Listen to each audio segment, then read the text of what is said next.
Smitty, Steve Smith Sr. has dropped yet another gem as he gives us insight into Carolina Panthers training camp and gives his overall updates on the status of both sides of the ball. So in his most recent Cut to It podcast, he gave us insight on two players that may be struggling and potentially on the bubble in this upcoming season. So in this video, we're going to take a listen at what Steve Smith had to say. I'm going to come back and react to it, and we're going to get into all of that right after this. I'm from the foe, you dig?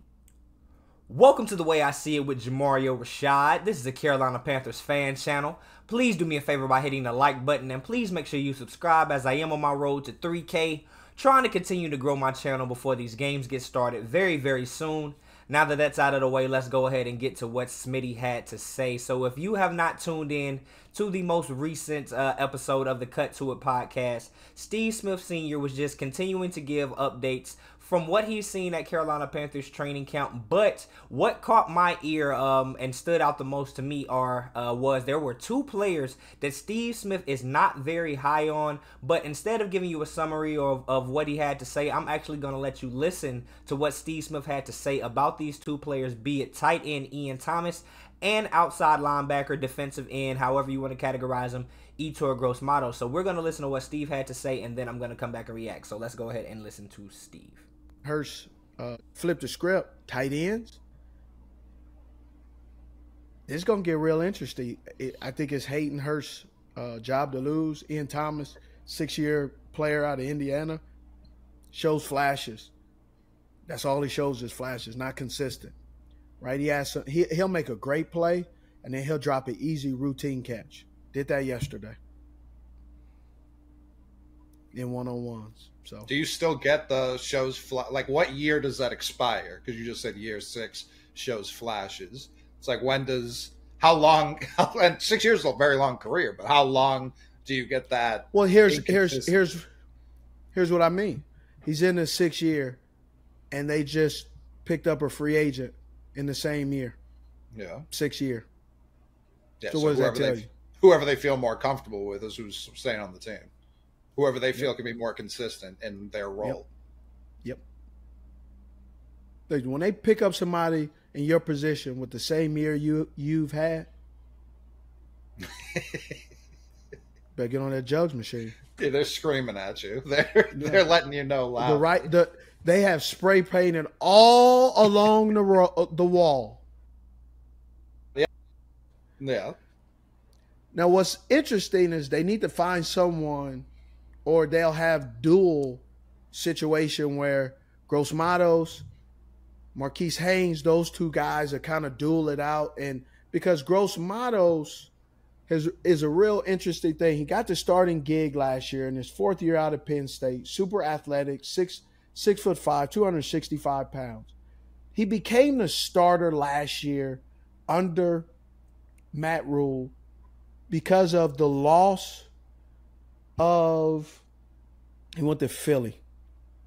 Oh, Hassan Reddick. Of Hassan Reddick. And he was the 3rd down guy, came in.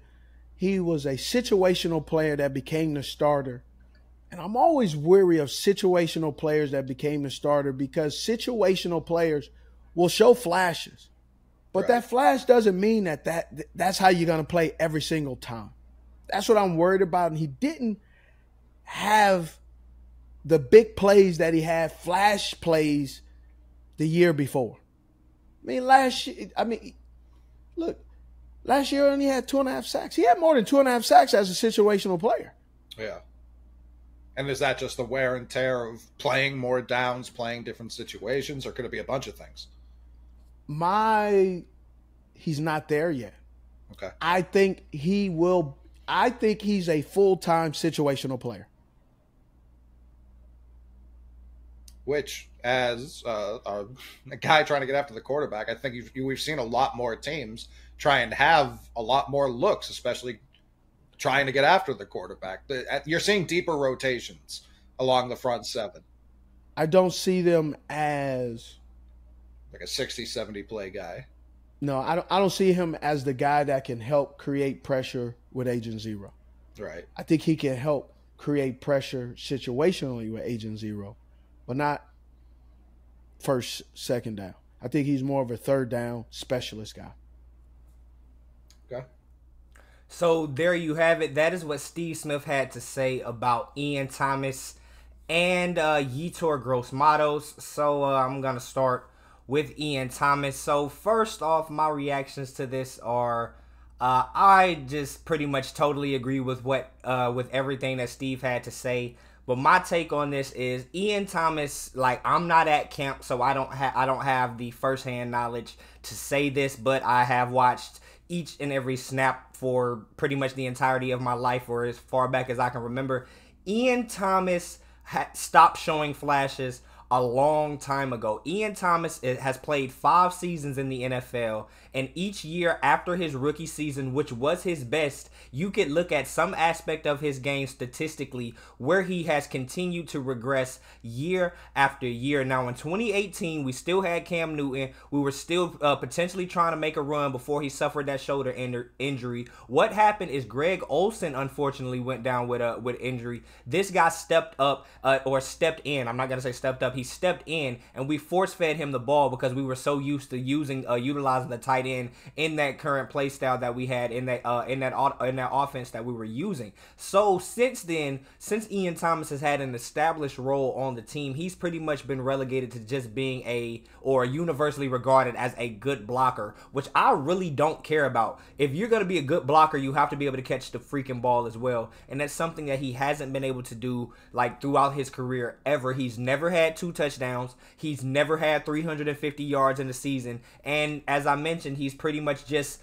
a blocker at this point. So you're still calling yourself a tight end, but you're playing like an offensive lineman. I don't see too much use in that, especially in a guy that spent so much time recently being a starter. Now, to transition away from that, Hayden Hurst is just better than him in just about every way, shape, and form. I'm pretty sure there are people out there that would make the case that, oh, he's better at blocking, which I need to reiterate, I don't give a damn about. Hayden Hurst is just a better player than him in just every facet of the game, in my opinion. If you look at the statistical output last year, Hayden Hurst in missing 4 or more games had more catches. He had more catches, yards, touchdowns, all of those things than the entirety of the Carolina Panthers tight end room combined. So that just shows you how pedestrian the starter and everybody behind him until we got Hayden Hurst. In a previous video that I did a few months ago, I highlighted what positions that the Carolina Panthers needed to target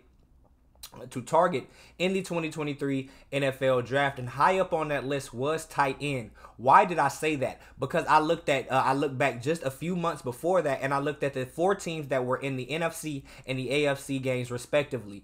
Those 4 teams, of the 4, 3 of those teams had top 4 ranked tight end play, be it Dallas Goedert, George Kittle, and whoever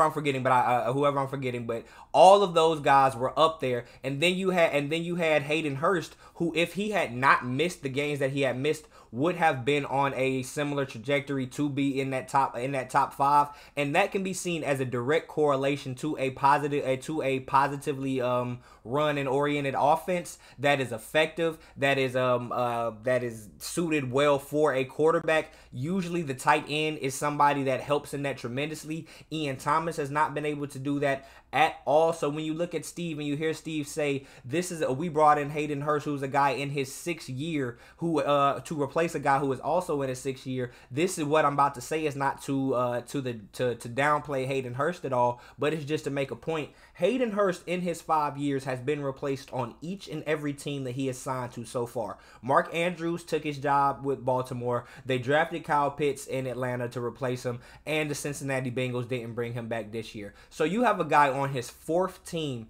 drafted in the same year as you are, and this guy instantly comes in and everybody knows that he takes your job. Sir, you are the weakest link. Ian Thomas, I'm not sure how much longer he's going to be on this team. So transitioning away from that, I am going to move into Yetur Gross-Matos, which was the other player that Smitty decided to discuss. So the first thing I'm going to say is maybe a little unconventional, but it's something that I cannot help but think the more and more I hear other people discussing Yetur Gross-Matos.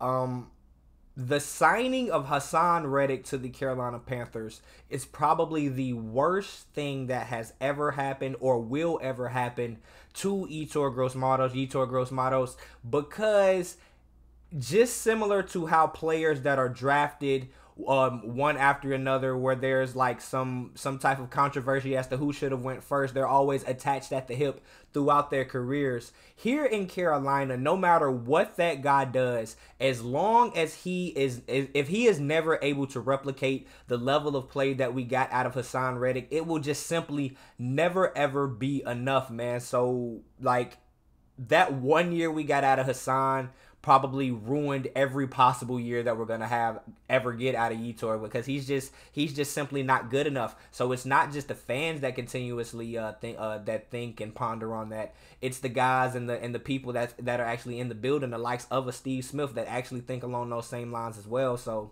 man, that's just terrible for him, man. But also, just moving away from that, Yetur Gross-Matos this year should have never ever been starting over Marquise Haynes, and I personally think that he was only the starter because of where he was drafted, being a second-round draft pick that was drafted in the Scott Fitterer, in the Matt Rule era. He was one of the players that they expected to progress, and they wanted to see him come. They wanted to see him see his abilities come to fruition, but that never took place. Marquise Haynes was drafted prior to the tenure of both of those guys, and every single time that he got in the game, he flashed and showed that he was better than Yetur Gross-Matos, especially in pass rushing, which is mostly what fans focus on.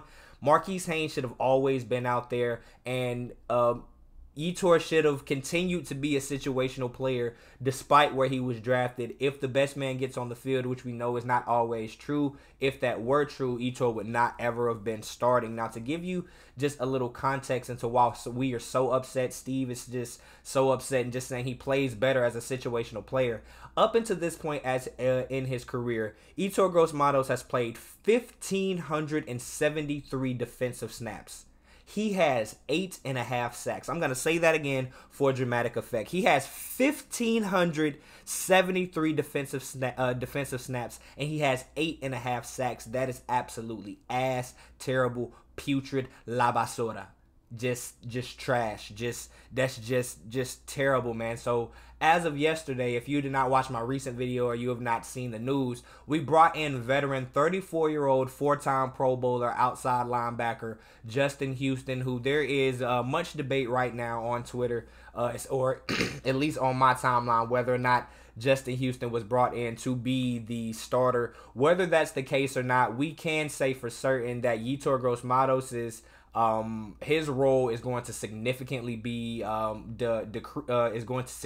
decline with the acquisition of somebody that can eat up this much space, be known as a sack specialist, getting 9.5 sacks at 34 years old. Yetur Gross-Matos is going to be relegated to a smaller role, with my expectation of Marquise Haynes, Amari Barno, and DJ Johnson for whatever we will be able to get out of that controversial pick. Those guys elevating Yetur Gross-Matos will be seeing a relatively smaller role. But with all of that being said, I do hope that we can see a better player in Yetur Gross-Matos when he is sent back to being just a situational player. Like Steve Smith said, like, yes, he is most likely going to, at least throughout his Panthers tenure, be a situational guy. But if that is what's best for him, then hey, man, I can't do anything but congratulate him if he's able to make the best of that role. So I won't talk as much shit as I have in the past.